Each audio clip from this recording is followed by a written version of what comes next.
Abubuwa da dama sun faru a gwamnatin Kano a 'yan kwanakin nan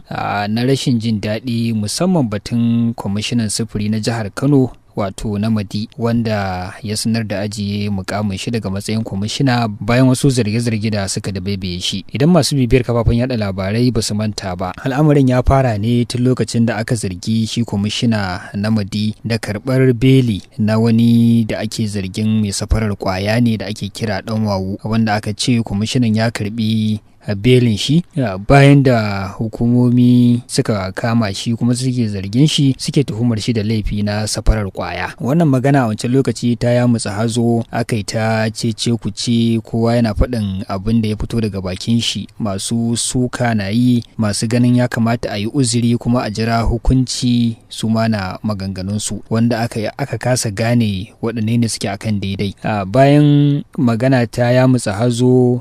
batu ya ɗauki hankali na kwamishina ya tsaya ko kuma ya karɓi belin wanda ake zargi. Kwamishina ya karɓi belin ɗan ƙwaya. Magana take ta yawo kama daga tsakanin makaraban gwamnati da kuma mabiya, wanda har ta kai ga gwamnan Kano injiniya Abba Yusuf ya kafa wani kwamiti da ya haɗa da masu ruwa da tsaki daga ɓangaren shari'a da hukumomi daban-daban a Kano, ya ba su aiki su je su yi bincike su tabbatar da gaskiyar abin da yake faruwa game da zargin da ake yi wa shi wannan kwamishina na sufuri na Kano, da zargin da ake masa na karɓar belin dan wawu wanda aka ce mai safarar kwaya ne. Bayan kwamitin ya yi bincike ya gama gano abin da yake abin da yake gaban shi, ya gabatarwa da gwamnan Kano rahoton da ya samu bayan wannan bincike da ya yi. Amma kafin kwamitin ya gabatarwa da gwamna rahoto, an yi zargin cewar shi wannan kwamishina Namadi ya karbi cin hanci na naira miliyan 45, wanda hakan ya sa mutane suke tace cikuje da fa ba tabbatarwa aka yi ba, zargi ake na cewar ya karbi wannan. Kuma bayan haka kwamitin ya gabatarwa da gwamnan Kano rahoto akan binciken da ya yi na zargin da ake yi wa shi kwamishina da karbar belin dan kwaya. Gabanin gwamnatin Kano ta sanar da matakin da ta ɗauka bayan an gabatar mata da wannan rahoto da kwamitin bincike ya yi akan shi kwamishina Namadi, sai aka ji sanarwa daga kwamishinan sufuri na jihar Kano ya ajiye mukamin shi daga matsayin kwamishinan sufuri na jihar Kano. Wannan ya sa mutane suke ta tunanin abubuwa. Na farko dai ana tunanin badakalar da ta yi yawa ce ta sa kwamishinan ya ajiye mukamin shi, kila ba zai iya ɗauka ba, ko kuma ya yi hakan ne domin surutan da ake yi da kuma kasa fahimtar shi da aka yi na cewar ya ba da dalili cewar shi fa bai san wannan dan kwayar da ya karɓi belin shi, bai san cewa mai safarar kwaya ba ne,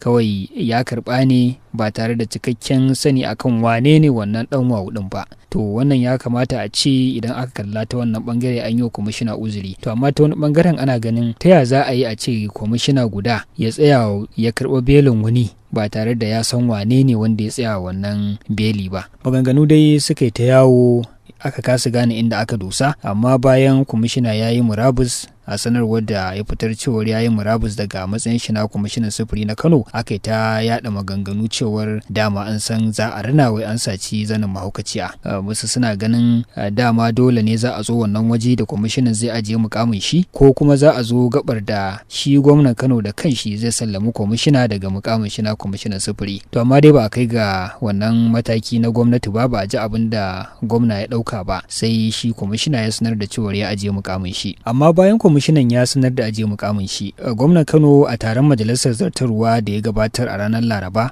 wanda dama duk mako akan gabatar da wannan zama da kwamishinoni da shugabannin hukumomi, gwamnan Kano Abba Yusuf ya gargadi kwamishinoni da manyan makarraban gwamnati da cewar duk wanda ya san ba zai iya yin aiki da shi ba, ko kuma yana ganin ba a tafiyar da gwamnati daidai, ko kuma yana ganin wasu abubuwa dai da sun saba da ra'ayin shi a matsayin shi na wani kwamishina ko shugaban wata hukuma, to ya gaggawar ajiye wannan mukami kuma a ba waɗanda suke ganin za su iya a tafi da su yadda ya kamata. Wasu suna ganin gwamnan ya yi wannan gargaɗi ne domin tauna tsakuwa, domin aya ta ji tsoro, saboda ya yi gargaɗin ne sa'o'i kaɗan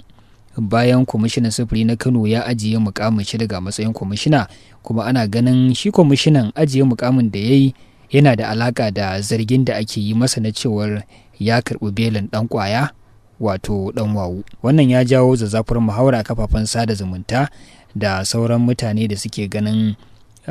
dama cikin biyu dai za a ɗaya kamar da muka faɗa, ko dai kwamishinan ya ajiye mukaminsa ko kuma gwamnati ta iya sallamar shi gabanin samun cikakken bayani da kuma tabbatar da gaskiyar abin da ake zargin kwamishina. Wannan batutuwa ne da ba su yi wa gwamnati daɗi ba a 'yan kwanakin nan, duk da cewar a wasu ɓangarori gwamnatin ta aiwatar da wasu ayyuka na musamman wanda ya kamata su daɗaɗa kuma su faranta wa al'umma. To amma wannan abu ya sa gwamnatin ta nuna ɓacin ranta ƙarara, kuma mutane ma abin bai yi musu daɗi ba, suna ta cece kuce akan batun, duk da yake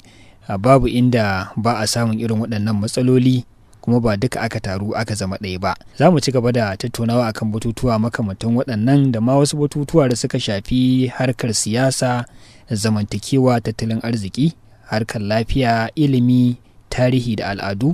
harkar nishaɗi da makamantansu. Idan wannan ne karan farko da aka haɗu da wannan tasha tamu, muna fatan za a yi mana subscribe kuma za a yi mana sharing da like na abubuwan da muke wallafawa domin samun su da zarar mun wallafa. Mun gode.